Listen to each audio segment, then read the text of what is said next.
Haleluya. Apapun yang terjadi, Yesus Kristus tetap Tuhan di atas segala Tuhan. Dan Raja di atas segala Raja, karena tidak ada nama lain di bawah kolong langit ini yang diberikan kepada manusia, yang olehnya kita dapat diselamatkan. Amin. Kita masih membahas dari Injil Lukas 18 ya. Yang kita kutip ayat 24, 25. Lalu Yesus memandang dia dan berkata, alangkah sukarnya orang yang beruang masuk ke dalam kerajaan Allah. Sebab lebih mudah seekor unta masuk melalui lubang jarum daripada seorang kaya masuk ke dalam kerajaan Allah. Nah, dalam Lukas 18 ini ada beberapa perumpamaan yang Yesus berikan. Ya, mulai dari ayat 1 itu sampai ayat yang ke-8, Yesus bicara tentang perumpamaan janda, tentang janda yang tidak jemu-jemu. Jadi maksudnya kita berdoa tuh jangan putus asa. Berdoa terus. Kalau belum dijawab, yakinlah satu waktu Tuhan akan jawab. Kalau nggak di dunia ini, pasti di rumah Bapa di surga. Ada perumpamaan tentang orang Farisi dengan pemungut cukai. Ada Yesus memberkati anak-anak. Orang kaya sukar masuk kerajaan Allah, ini yang perenungan kita. Lalu upah mengikuti Yesus. Pemberitaan ketiga tentang penderitaan Yesus. Yesus menyembuhkan seorang buta dari dekat Yeriko. Kemudian Lukas 19, Sakeus dan pemungut cukai. Nah, kita melanjutkan dulu pembahasan mengenai kekayaan dan kemiskinan. Kembali ke Lukas 18 ayat 24 dan 25. Poin keempat, kemarin kita sudah tiba sampai ke situ, kita mengulang sebentar. Mengumpulkan harta secara egois merupakan petunjuk bahwa orang ini tidak memandang hidup kekal itu sebagai hal yang sangat penting, yang sangat utama. Nah, ini paling bahaya. Dia bisa satu waktu karena mengejar kekayaan itu, dia meninggalkan imannya. Wah, bahaya sekali. Jangan coba-coba melakukan seperti itu, karena terlalu mahal hidup kekal ini dalam kerajaan surga. Sekali saja salah mengambil keputusan, maka kita akan binasa di dalam kekekalan. Lukas 3 ayat 16. Tujuan dan kepuasan orang serakah yang mementingkan diri tidak lagi berpusat pada Tuhan yang menyelamatkan, melainkan pada diri sendiri, harta milik mereka, kemampuan mereka. Dan ingat tragedi istri Lot, Kejadian 19. Dan dalam perjanjian baru Lukas 18 ayat 28, 33, Ibrani 11, 8, 10 itu, supaya kita berhati-hati, waspadalah kalau firman Tuhan, kalau Tuhan melalui firman yang melalui hamba-hambanya sudah memperingati kita, haruslah kita waspada. Nah, sekarang kita lanjut ke poin kelima.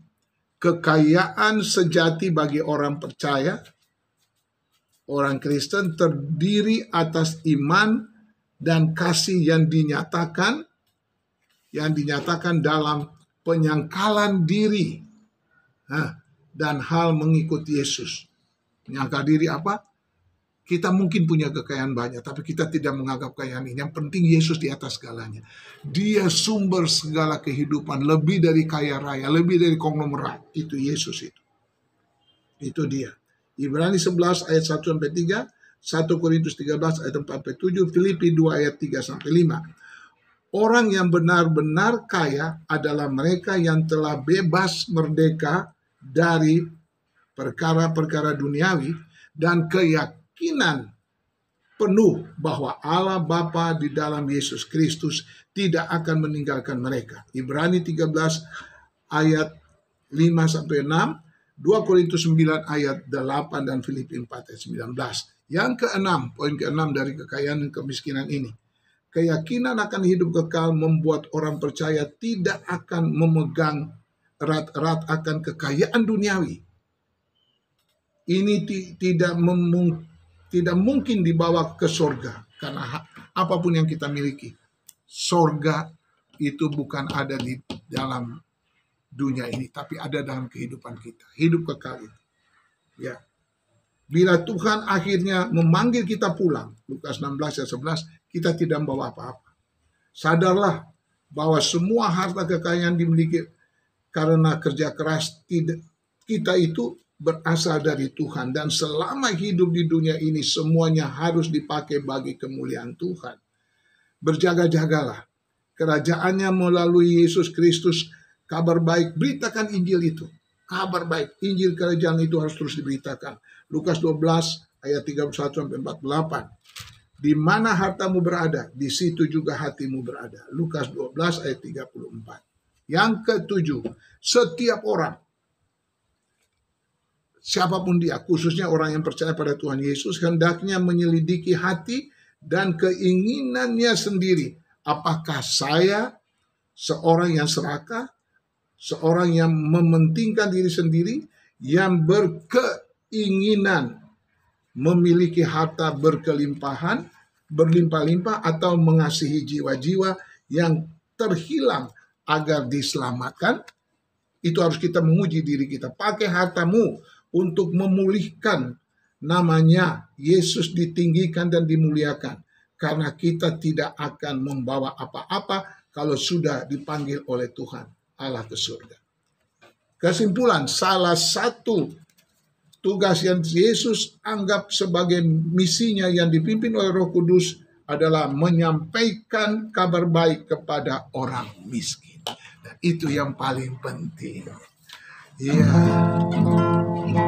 apa yang dicari orang, uang.